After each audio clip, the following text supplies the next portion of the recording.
Tommy's YouTube return. Take one. Movies, cinema, film.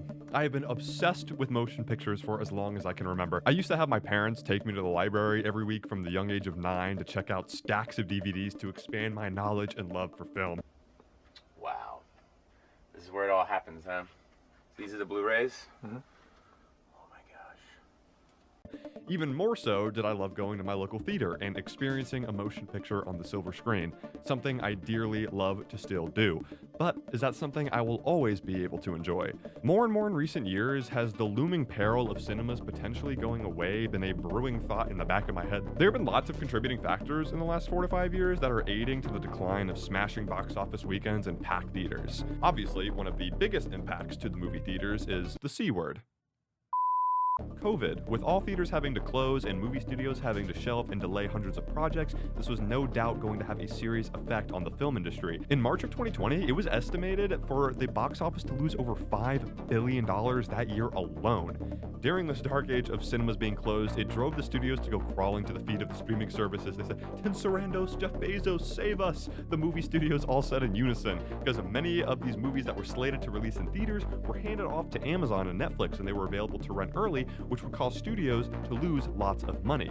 With 2020's low total box office gross being only a measly $2.1 billion and its highest grossing movie being Bad Boys for Life, we were in need of a movie to bring everyone back. As the following year went on, restrictions were slowly lifted and hype was slowly beginning generated for movies again. 2021 actually saw a 2 times higher gross with the aid of big releases like Spider-Man No Way Home. The future of the movie business and movie theaters wholeheartedly lay with the youth, but I don't really think this generation really cares as much about seeing movies as it once did. And the pandemic didn't help, because that's when millions of kids in my generation fried our attention spans. Most people don't put on a 2-hour movie to watch the 2-hour movie, they watch TikTok with the background noise of a movie. Gen Z literally needs permanent Subway Surfers gameplay under anything to focus, so no wonder we're not going to the movie theater. So many of us are just being bred to consume all content in the short form, making attention spans smaller and smaller, which is not ideal when you're trying to release a 3-hour movie and you're trying to get butts in seats. Switching our focus from the box office and movie studios, I kind of want to talk about 2 impactful events in 2023 that deal with who actually matter when crafting this medium of entertainment that we love so much, the actors and the writers, which of course I'm talking about the 2023 SAG-AFTRA strike and the 2023 Writers Guild of America strike.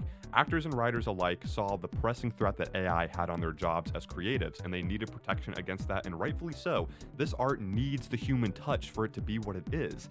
The actor strike lasted about 118 days, and the writer strike lasted 148 days. So you can imagine the impact that would have on the release of lots of projects, causing many to be heavily delayed.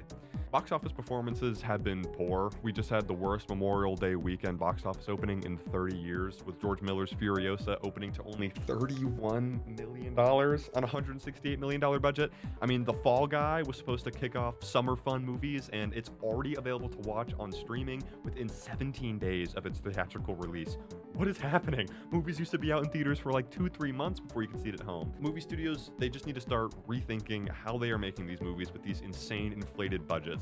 You can make a profitable, good movie on a low budget. I mean, some of the cheapest horror movies have been made for some of the biggest box office weekends and successes. The Blair Witch Project was made for $60,000 and grossed $248 million. And in some cases, a big budget is worth it, and it can yield a great movie, like this year's biggest hit, Dune Part 2. It made $711 million worldwide on a $190 million budget. With just $190 million, Denis Villeneuve and his crew were able to do some amazing things with some of the most astonishing VFX and sound design, a rich story, and an awesome cast.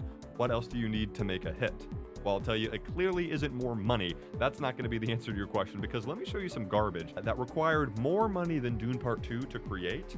Starting off, Ant-Man Quantumania had a $270 million budget. Thor, Love and Thunder, $250 million budget. The Marvels, $270 million budget. The brand new Little Mermaid movie had a $240 million budget. Fast X had a budget of $340 million. In what world does Vin Diesel need that much money to make his movie? That is $150 million more dollars than it required to make Dune 2. And let's just compare these 2 visuals real quick.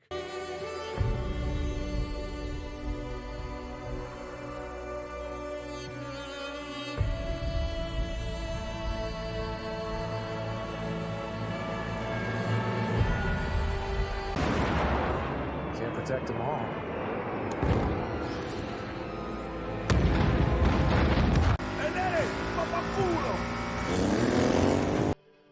So where was all that money going? Also, did you notice a trend with all those budgets I just listed? Disney. Disney the king. It saddens me how saturated they've made this industry, pumping out a mediocre superhero movie and an animated film every year. To what end? I mean, when does the line between quantity and quality begin to blur for us consumers? And sadly enough, with stylistic, unique films like Furiosa bombing, 2024's next two biggest box office projections are Deadpool and Wolverine and Inside Out 2. So, yay, people are seeing movies, but we're just supporting the studios that are going to further oversaturate the industry. Not at all to call all things Disney bad or anything. I mean, I'll definitely still be seeing the new Deadpool movie, but why can't other smaller studios get the same support? Look at A24. A24 is a studio. They were founded in 2012, and they're known for making more artistic films and allowing their directors and creatives to have full control over the motion pictures, allowing for some of the most mind-bending, twisted, beautiful stories to come to life. And yes, A24 has had some smash hits, and they actually just released their first big-budget film with Civil War. But most A24 movies are made for relatively cheap, and they tell the best, richest stories. But unfortunately, these films still just get overshadowed by the biggest studios, and they struggle to get distribution. I can't tell you the amount of times I've wanted to see a unique-looking A24 movie that just looks so different from everything else I'm seeing, but there's no theater in a 50-mile radius that's showing it. But you could bet your bottom dollar that I can go see the brand new Disney movie Princess Car, and it would hit theaters worldwide for all to see. I think that this year, 2024, it could be a hit or miss for movies. We've had some really fantastic releases this year so far, with many more to come, but will enough people see them to support the creation of more? I really hope so.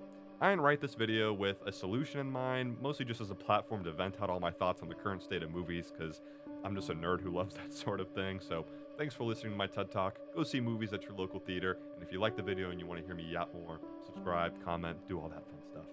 Anyways, maybe I'll post again in another year. It's been a long time. Bye.